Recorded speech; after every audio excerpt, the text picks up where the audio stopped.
नमस्कार, मैं हूं माधवी और आप देख रहे हैं स्वामी। और अब समाचार विस्तार से। प्रदेश में गलन भरी सर्दी के कारण लोग घरों से बाहर निकलने की हिम्मत नहीं जुटा पा रहे। दिन और रात के पारे में भारी गिरावट के कारण हाड़ कंपकपाने वाली सर्दी लगातार पिछले 4 दिनों से हावी होती जा रही है। मौसम विभाग के अनुसार 7 तारीख से 9 तारीख तक हल्की बारिश की भी संभावना बताई जाती है। सुबह सुबह भारी कोहरा होने के कारण लोग अपने वाहन भी बड़े संभाल कर चला रहे हैं। बर्फीली हवा और तेज सर्दी के कारण कोहरा जम रहा है, जिसकी वजह से सूरज के भी दर्शन दिन के 11 के आसपास हो रहे हैं। सर्दी से बचने के लिए लोग अलग अलग जतन कर रहे हैं। कई अलाव जला रहे हैं और सर्दी से निजात पा रहे हैं, तो वहीं कुछ लोग गर्म ऊनी वस्त्र पहनने जा रहे हैं। शहर में पिछले 4 दिनों से हाड़ कपकपाने वाली सर्दी देखने को मिल रही है। राजस्थान के कई जिलों को सर्दी ने अपने आगोश में ले रखा है। जनवरी के महीने में भी सर्दी ने लोगों की ठिठुरन बढ़ा दी है। कोहरे और ओस की बूंदों के बीच सर्दी का तड़का लग रहा है। ठंडक के चलते लोग ऊनी कपड़ों में लिपटे रहे। सड़कों के किनारे कई जगह दिन में अलाव जलते हुए भी नजर आए। बुधवार सुबह से ही कायड रोड, पंचशील, माकड़वाली रोड, वैशाली नगर, शास्त्री नगर, कोटड़ा, फाइसागर रोड, हरिभाऊ उपाध्याय नगर, दौलाबाटा, श्रीनगर रोड, गुलाबबाड़ी, आदर्श नगर, ब्यावर रोड, नाका मदार, चंद्रवरदाई नगर, रामगंज, केसरगंज और अन्य इलाकों में घना कोहरा मंडराता रहा। अल सुबह से 10 बजे तक वाहनों और घास, पेड़ पौधों और घरों की दीवारों पर ओस बनी रही। मैं भी आनासागर चौपाटी पे खड़ा हूँ। फॉग हो रखा है, जबरदस्त धुंध हो रखी है। हाथ को हाथ नजर नहीं आ रहा है यहाँ पे अभी। और अराउंड अभी 9 बजे का टाइम हो रहा है और टेम्परेचर 8-9 डिग्री है अभी यहाँ पे अपने यहाँ। हाँ, फॉग खूब है, काफ़ी जने हैं। देखो आप, लोकल पब्लिक, जैसे मैं खुद भी रोज घूमने आता हूँ, तो उसके अलावा जो रहने वाले हैं इधर उधर के, अपने शहर के बाहर के, काफ़ी जने हैं। पर्यटक भी कह सकते हैं आप, जो इधर से पासिंग होते हैं, पुष्कर जाने वाले और जो भी हैं। हम आना सागर चौपाटी पे हैं। अभी मौसम के मजा लेने के लिए आए हैं और रोज डेली पक्षियों को दाना डालने के लिए आते हैं। मौसम बहुत अच्छा हो रहा है और सभी लोगों को यही बोलेंगे कि यहाँ बहुत सारे पक्षी हैं, उनके लिए। भाजपा सरकार बनने के बाद से नगर निगम के अधिकारियों को दिशा निर्देश मिलते ही निगम की टीम द्वारा आज अवैध मटन चिकन की दुकान और केबिलों के खिलाफ कार्रवाई की गई।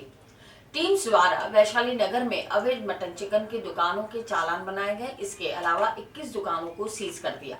उपस्थित अधिकारियों ने बताया कि बिना लाइसेंस वाली दुकानों के खिलाफ कार्रवाई की जाएगी। विधानसभा अध्यक्ष वासुदेव देवनानी के दिए गए दिशा निर्देश पर नगर निगम ने आज शहर में अवैध मटन चिकन की दुकानों पर कार्रवाई करते हुए दुकानों को सीज किया। नगर निगम अधिकारियों ने वैशाली नगर में स्थित अवैध मटन चिकन की दुकान और कैबिनों पर कार्रवाई करते हुए कई दुकानों का चालान बनाया तो 21 दुकानों को सीज भी किया। निगम अधिकारी ने जानकारी देते हुए बताया कि अनेक दुकानें बिना लाइसेंस के चल रही हैं। साथ ही नियमानुसार नहीं चलने पर आज दुकानों पर कार्रवाई की गई है। उन्होंने बताया कि शहर में 250 से अधिक मीट की दुकानें हैं, जिनमें से कई दुकानों का चालान भी बनाया गया है और बाकी दुकानों पर कार्रवाई जारी रहेगी। अजमेर शहर के अंदर अवैध मीट की दुकानें, कैबिन, ठेले चल रहे हैं जो बिना ट्रेड लाइसेंस के, बिना मीट के लाइसेंस के चल रहे हैं। उन सब की कार्रवाई के लिए हम आज निकले हैं। सबसे पहले आज वैशाली नगर एरिया को कवर किया गया है। आज सुबह से उनके सीज करने की कार्रवाई और उनको जब्त करने की कार्रवाई की गई है। अभी लगभग हम 21 को जो है जब्त कर चुके हैं या सीज कर चुके हैं। इसके अलावा आगे और जा रहे हैं। वैशाली नगर एरिया में अब तक हमारा काम पूरा हो चुका है और इससे हमारा ये भी प्रयास है कि लोगों तक इसका मैसेज पहुंचे। जो अवैध मीट की दुकानें चला रहे हैं वो नियमानुसार मीट की दुकानें चलाएं। नियम बने हुए हैं, मीट की दुकान चल सकती है, लेकिन उसके नियम कानून बने हुए हैं, जो बायलॉज बने हुए हैं, उसके तहत इनको चलाया जाना। ऐसे खुले में मीट बेचना, ऐसे मीट को बांधना बिल्कुल लीगल है। उस पर हम कार्रवाई कर रहे हैं। लीगल इस तरह से है कि बाहर उनको कैबिन बना के रखना चाहिए और कांच का जो है उस पर कवर होना चाहिए, इसके बाद ही उसको बेच सकता है। तो बायलॉज में प्रोविजन है। तो ये जो कार्रवाई नहीं कर रहे हैं उस पर हम शीघ्र कार्रवाई करेंगे। और अभी लगभग हम शहर के अंदर करीब 250 मीट की दुकानें हैं, उनमें से 200 का चालान हम कर चुके हैं, उसको कोर्ट में पेश कर चुके हैं। और जिनके द्वारा अभी तक पूरी कार्रवाई नहीं की जा रही, उनको सीज करने का या जब्त करने की कार्रवाई हमने आज से प्रारंभ कर दी है और ये निरंतर जारी। हजरत ख्वाजा गरीब नवाज के 812वें उर्स को लेकर प्रशासन द्वारा तैयारियां तेज कर दी गई हैं। प्रशासनिक अधिकारियों द्वारा लगातार दरगाह और आसपास के क्षेत्रों का निरीक्षण किया जा रहा है। आज इसी के तहत जिला कलेक्टर भारती दीक्षित और पुलिस अधीक्षक चूनाराम जाट ने दरगाह का निरीक्षण कर दरगाह अंजुमन सैयद जादगान के सचिव सरवर चिश्ती और सदस्यों के साथ व्यवस्थाओं को लेकर चर्चा भी की। हजरत ख्वाजा गरीब नवाज का 812वां उर्स 8 जनवरी के साथ शुरू होगा। इससे पहले प्रशासन ने तैयारियां तेज कर दी हैं। आज अजमेर जिला कलेक्टर डॉक्टर भारती दीक्षित और अजमेर पुलिस अधीक्षक चुनाराम जाट ने दरगाह का निरीक्षण किया। जुम्मे की नमाज के बाद अजमेर की जिला कलेक्टर और एसपी दरगाह पहुंचे, जहां दरगाह अंजुमन सैयद जादगान के सचिव सरवर चिश्ती और सदस्यों के साथ पूरी दरगाह का निरीक्षण कर व्यवस्थाओं का जायजा लिया। सर्वप्रथम जितनी भी दरगाह में अतिक्रमण है उसको खाली कराया जा रहा है। कई सारे संदूक हैं, बक्से हैं जो अनक्लेम्ड हैं और जगह जगह रास्ते को अवरोध कर रहे हैं और जो जायरीन यहाँ पर आएंगे उनके लिए वहाँ पर पूरा रास्ता ब्लॉक हो रहा है। तो उन सभी को हटाने के लिए हमने दरगाह कमेटी को भी निर्देशित कर दिया है और पुलिस और प्रशासन की टीम साथ में लग करके वो सभी अतिक्रमण हटा रहे हैं। इसके बाद हम दरगाह के आसपास के एरिया का भी विजिट करेंगे और वहाँ पर जो भी PHED या PWD और AVVNL की जो भी हमें काम करवाने होंगे उनके लिए संबंधित को जो हमने लास्ट 2 वीक्स में मीटिंग्स लेकर के निर्देश दिए हैं उनको हम फॉलो अप करेंगे और उसमें अगर मॉनिटरिंग में कोई कमी होगी तो संबंधित को हम वो जल्द से जल्द उन कामों को कंप्लीट करने के लिए हिदायत। जी वो इंटेंशनली छोड़ा गया है। वो पूरा मलबा इसलिए क्लियर नहीं किया गया है क्योंकि अगर वो सारा मलबा वहाँ से हट जाता है और वो जो एडजॉइनिंग बिल्डिंग्स हैं उनको कहीं ना कहीं उस मलबे से नीचे सपोर्ट दे रखा है। अगर वो मलबा हट जाता है तो वो बिल्डिंग्स और अनस्टेबल हो जाएंगी। तो वो जान करके हमने कुछ पोर्शन अभी छोड़ा है। अभी हम PWD के अधिकारियों के साथ बैठ करके चर्चा करेंगे कि उस रास्ते को हमें अवरोध करना है। वहाँ पर हम उर्स के दौरान कोई भी आवाजाही अलाउ नहीं करेंगे और उस पर आज मैंने और कलेक्टर मैडम ने दरगाह की विजिट की है। इसके अलावा जो सेंट्रल गर्ल्स स्कूल है और कायड़ विश्राम स्थली है इनकी विजिट की है और जो आगामी उर्स आ रहा है उसकी तैयारियों का जायज़ा लिया है। आज हमने दरगाह कमेटी और अंजुमन कमेटी को हिदायत दी है कि जो दरगाह के अंदर अस्थायी अतिक्रमण हो रखे हैं उनको तुरंत प्रभाव से हटाएं ताकि आगामी दिनों में जो उर्स के दौरान है वो जायरीनों को किसी भी तरीके की परेशानी नहीं हो। और जो सुरक्षा का बंदोबस्त है वो इस बार पिछले साल की तुलना में एक्स्ट्रा जाब्ता तैनात रहेगा और हमने कुछ एक्स्ट्रा पॉइंट्स। पंचशील क्षेत्र में रहने वाली एक महिला के कोचिंग सेंटर के कोर्स से नोट्स चोरी कर टेलीग्राम के माध्यम से बेचने का मामला सामने आया।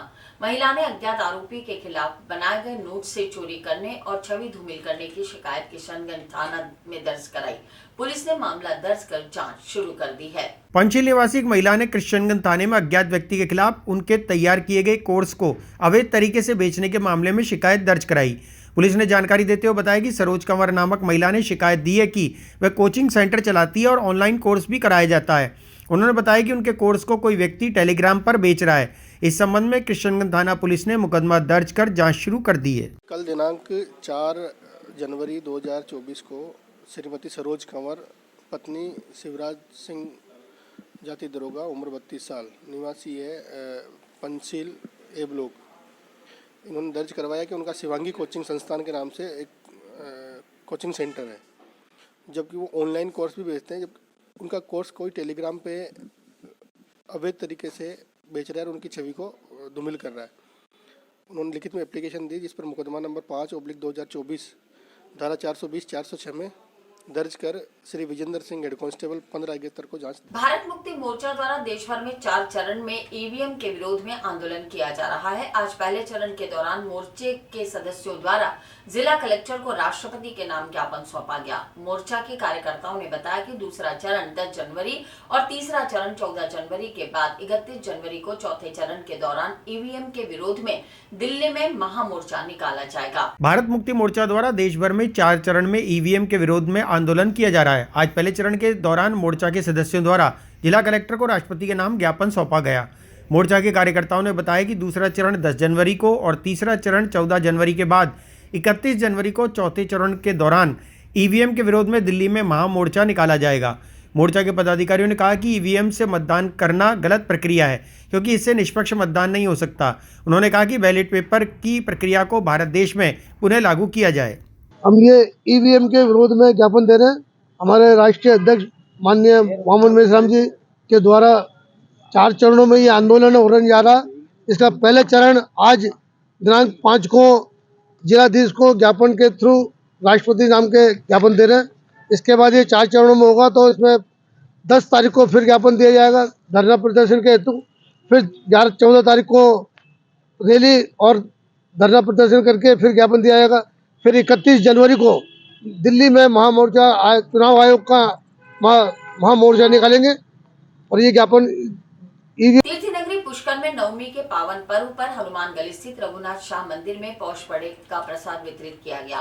पंडित कैलाशनाथ दादीज के सानिध्य में नगरवासियों के साथ साथ तीर्थयात्रियों विदेशी पर्यटकों को भगवान का प्रसाद वितरित किया गया। तीर्थनगरी पुष्कर में आज अनेक जगह पौष बड़ा महोत्सव आयोजन किया गया। इस दौरान पौष बड़े का प्रसाद वितरित कर कई श्रद्धालुओं ने पुण्य लाभ कमाया। इसी कड़ी में नवमी के पावन पर्व पर हनुमान गली स्थित रघुनाथ शाह मंदिर में पौष बड़ा का प्रसाद वितरित किया गया।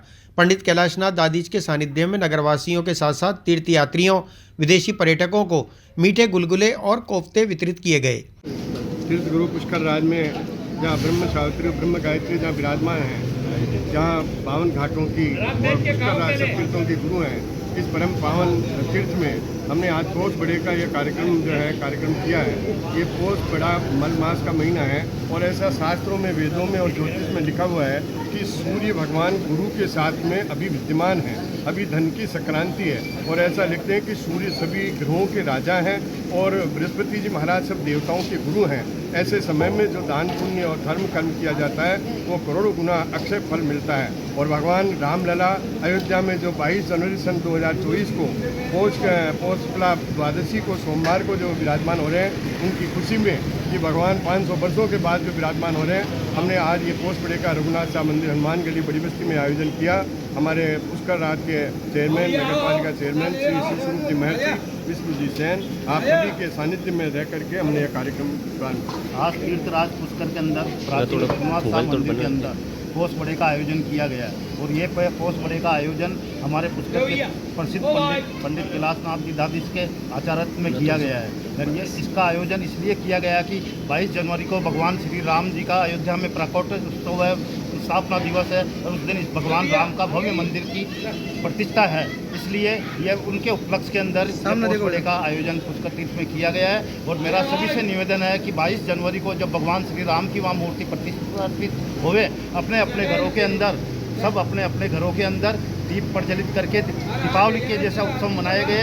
ये हिंदुस्तान के अंदर एक अलग सा दीपावली उत्सव मनाइएगा। पूरे देश के अंदर इसका उल्लास है, उमंग है। अजमेर के सुप्रसिद्ध गायक कलाकार डीसी देवड़ा के जन्मदिन पर उनके अनेक शुभचिंतकों ने उन्हें शुभकामनाएं प्रेषित की। डीसी देवड़ा अपनी गायकी से कई बार अपनी कला का जादू बिखेर चुके हैं। आज उनके जन्मदिन पर भजन सम्राट अनूप जलोटा ने उन्हें जन्मदिन की बहुत बहुत शुभकामनाएं दी। अजमेर के सुप्रसिद्ध गायक कलाकार डीसी देवड़ा के जन्मदिन पर उनके अनेक शुभचिंतकों ने उन्हें शुभकामनाएं प्रेषित की।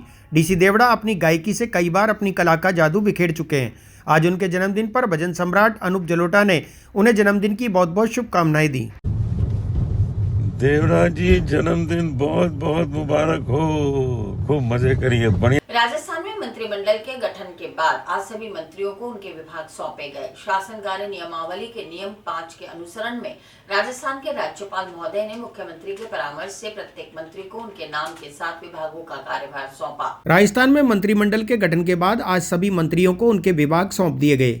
शासन कार्य नियमावली के नियम 5 के अनुसरण में राजस्थान के राज्यपाल महोदय ने मुख्यमंत्री के परामर्श से प्रत्येक मंत्री को उनके नाम के साथ विभागों का कार्यभार सौंपा। इसमें मुख्यमंत्री भजनलाल शर्मा के पास कार्मिक विभाग, आबकारी विभाग, गृह विभाग, योजना विभाग, सामान्य प्रशासन विभाग, नीति निर्धारण प्रकोष्ठ, सूचना एवं जनसंपर्क विभाग और भ्रष्टाचार निरोधक ब्यूरो रहेगा। और इसी के साथ ही समाचार बुलेटिन समाप्त होते हैं। मुझे दीजिए इजाजत। देखते रहें स्वामी न्यूज।